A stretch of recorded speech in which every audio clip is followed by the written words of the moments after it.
Kita lanjutkan ke pembahasan soal nomor 4 ya. Soal nomor 4. Gas dalam tabung tertutup dinaikkan volumenya dari 1 liter menjadi 2 liter dengan kenaikan suhu dari 100 Kelvin menjadi 200 Kelvin. Jika diperoleh tekanan akhir gas 10 atm, berapa tekanan gas mula-mula? Kita lihat di sini volume awal itu adalah 1 liter, atau boleh buat diketahui dulu.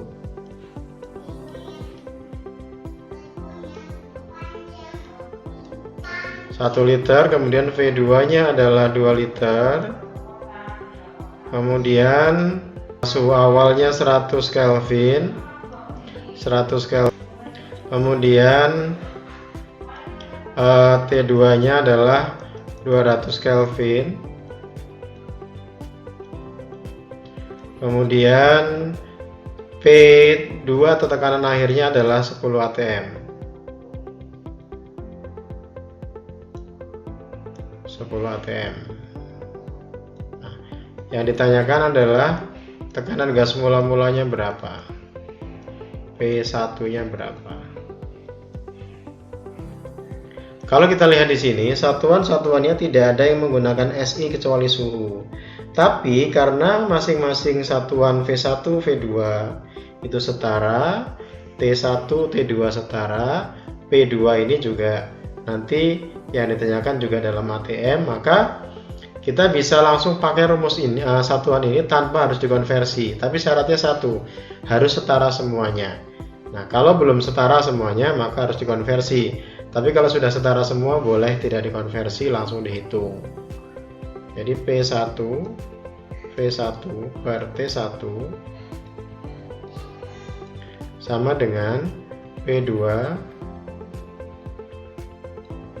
V2 per T2 gitu. Kemudian kita bisa masukkan angkanya dulu boleh, atau langsung di modifikasi rumusnya dulu boleh. Misalkan kalau yang di awal-awal tadi saya masukkan angka, yang ini kita coba dimodifikasi rumusnya. Boleh, kita coba. Yang ditanyakan adalah P1, berarti kita kali silang. Begini, P1 V1 kali T2, jadi yang kita kali silang rumusnya sama dengan T1 kali P2 kali V2. P2 V2. Jadi ini disilang ya, perkaliannya disilang, tapi yang disilang ini rumusnya. Kalau tadi kan angkanya, kalau ini disilang dengan ini rumusnya. Nanti hasil akhirnya akan sama. Mau disilang rumusnya, mau disilang angkanya boleh. Hasilnya harusnya sama kalau sama-sama benar. Kalau beda berarti salah satu salah atau keduanya salah. Kita lihat yang ditanyakan adalah P1, berarti P1 sama dengan T1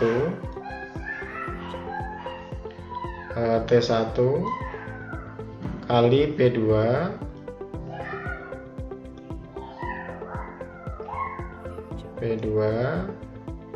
kali V2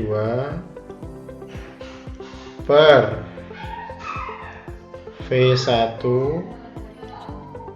kali T2 gitu. Sama dengan, nah ini kita masukkan angka-angkanya.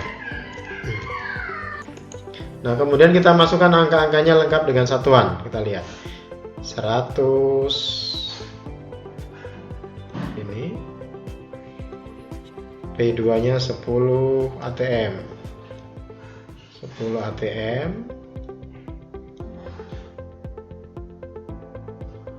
kemudian V2 2 liter, 2 liter dibagi V1 nya 1 liter, T2 nya 200 Kelvin. Kita tulis lengkap satuannya untuk kita lihat, untuk saya tunjukkan bahwa kalau dia sudah setara tidak harus dikonversi. Nah, sekarang kalau yang soal yang terakhir. Ini bukan hitungan ya, ini bukan hitungan, tapi cara menyelesaikannya dia pakai rumus. Kalau semakin tinggi suhu gas, maka tekanan gas tersebut akan, maka kita pakai rumus ini. P1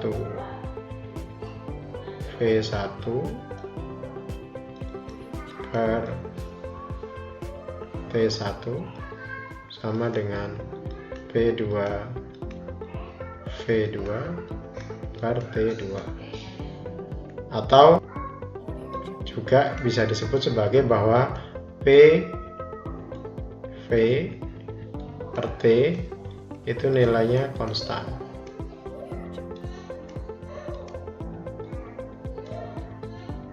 Atau tetap. Yang tetap adalah hasil baginya ya. Jadi hasil bagi PV per T itu pasti selalu sama dengan P2 V2 per T2. Bisa jadi P1 berbeda dengan P2, V1 berbeda dengan V2, T1 berbeda dengan T2, tapi hasil akhir dari P1 kali V1 per T1 itu selalu tetap sama nilainya dengan P2 V2 per T2. Itu maksud dari nilainya konstan. Nah, kita kembali ke soal. Jadi untuk pertanyaan begini kita bisa pakai rumusnya. Jadi di sini kita lihat di sini bahwa P itu dia berbanding terbalik dengan V. Artinya kalau P gede membesar, V akan mengecil dan sebaliknya. Kemudian P itu berbanding lurus dengan T. P membesar, T membesar, P mengecil, T mengecil. Dan yang terakhir V. V itu berbanding lurus dengan T. Jadi V itu berbanding lurus dengan T. V membesar, T membesar, V mengecil, T mengecil. Nah, kita lihat dari soal, suhunya tinggi, maka tekanan gasnya, kita lihat di sini. Suhu dan tekanan itu berbanding lurus, artinya kalau suhunya tinggi ya tekanannya akan naik. Tapi kalau nanti yang ditanyakan suhu dengan volume, volume dengan tekanan itu akan berbeda sesuai dengan persamaan ini. Tekanan berbanding terbalik dengan volume, tekanan berbanding lurus dengan suhu, volume berbanding lurus dengan suhu. Itu kira-kira penjelasan untuk nomor 5. Ada tambahan sedikit ini. Maksud dari PV per T ini nilainya konstan itu misalkan kalau saya ambil contoh angka begini. Contoh angka misalkan begini. 5 kali 2 per 1 berapa dia? 10 ya. Itu sama dengan misalkan 4 kali 5 per 2. Yang ini nilainya. Ini anggap saja kayak ini. Yang ini anggap saja sebagai P1 V1 T1. Yang ini anggap saja sebagai P2 V2 T2. Artinya apa? Nilainya selalu tetap. Nilainya selalu tetap sama-sama selalu 10. Nah, itu maksud dari P1 V1 per T1 sama dengan P2 V2 per T2. P1 bisa saja berubah dari 5 menjadi 4, V1 bisa saja berubah dari 2 menjadi 5, T bisa saja berubah dari 1 menjadi 2, tapi hasil akhirnya selalu konstan, nilainya selalu tetap 10 atau angka-angka yang lain. Intinya bahwa P1 V1 per T1 itu nilainya selalu konstan, PV per T nilainya konstan. Itu maksud dari hukum Boyle-Guy-Lusac. Komponennya bisa berubah, tapi hasil akhir dari perkalian P kali V dibagi T itu nilai akhirnya selalu tetap. Nah, demikian pembahasan soal latihan kita. Mudah-mudahan bisa dipahami. Terima kasih.